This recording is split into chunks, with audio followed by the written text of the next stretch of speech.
The most dangerous person you will ever meet will not raise their voice. They will not threaten. They will not display aggression.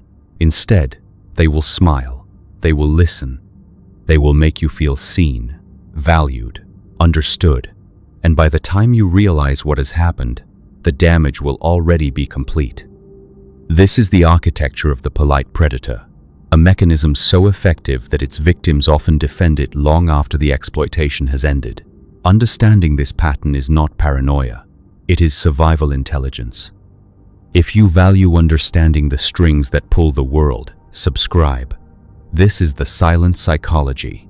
Like this video to signal you are paying attention. Subject A worked in corporate strategy. Colleagues described him as the most considerate person in the office. He remembered birthdays. He stayed late to help others with projects. He never took credit. Within 18 months, he had systematically isolated 3 competitors, redirected 2 promotions, and positioned himself as indispensable to senior leadership. None of his targets saw it coming. Several still consider him a friend. The method was surgical. Subject A used a technique called tactical intimacy.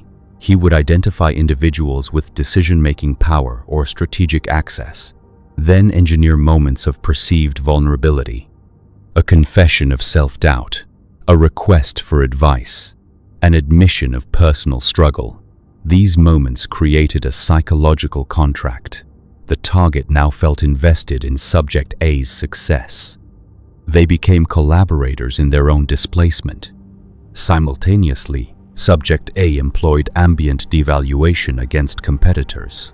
Never direct, never traceable. A concerned comment about someone's workload. A subtle question about their judgment during a high-pressure moment. Repeated exposure to these micro-doubts eroded confidence in others, while Subject A's reliability remained unquestioned. The contrast did the work. The mechanism relies on a principle called intermittent reinforcement. Subject A was not always helpful. His kindness appeared spontaneous, unpredictable, which made it more psychologically potent than consistent behavior. The human brain assigns higher value to rewards that cannot be anticipated. When Subject A did offer support, it felt earned, special, creating gratitude disproportionate to the actual assistance provided. This pattern also exploits plausible deniability. Every action, when isolated, appears benign. Helping a colleague is virtuous. Expressing concern is empathetic. Asking for advice is humble.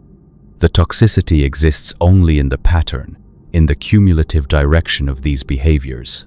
And because each individual action is defensible, accusations feel paranoid. The predator's greatest protection is that the truth sounds irrational. The polite predator understands something most people refuse to acknowledge. Niceness is not the same as goodness. Niceness is a social performance. Goodness is a structural orientation toward others' well-being, even at personal cost. The predator performs niceness because it generates trust, access, and psychological debt. But the underlying orientation is extraction. They are farming you. Recognition requires pattern analysis, not event analysis. A single kind gesture means nothing. Ask instead, does this person's helpfulness create dependency? Do I feel obligated to reciprocate in ways that exceed the original favor? Do they position themselves as uniquely capable of understanding me? Does their support come with invisible strings that tighten over time? Observe how they speak about absent others. The polite predator is often the first to defend someone publicly, while privately expressing nuanced concerns. This allows them to appear loyal while planting doubt. Listen for what is implied, not stated. Notice who benefits from the uncertainty they create. Watch for selective visibility.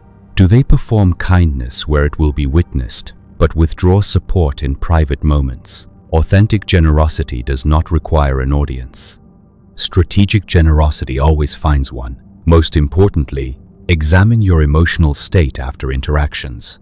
Genuine connection leaves you energized, even if the conversation was difficult. Manipulation leaves you drained, confused, subtly diminished. Your nervous system knows before your mind does. The polite predator succeeds because we are taught to equate pleasantness with safety. We want to believe that someone who makes us feel good must have good intentions. This is a costly cognitive bias. Predators do not survive by being obviously dangerous. They survive by being irresistibly safe. You are not required to trust people simply because they have not yet hurt you. Discernment is not cynicism. Boundaries are not cruel. And understanding these mechanisms does not make you like them. It makes you immune to them. If this pattern feels familiar, you already understand more than you think. Subscribe and share to survive the hierarchy.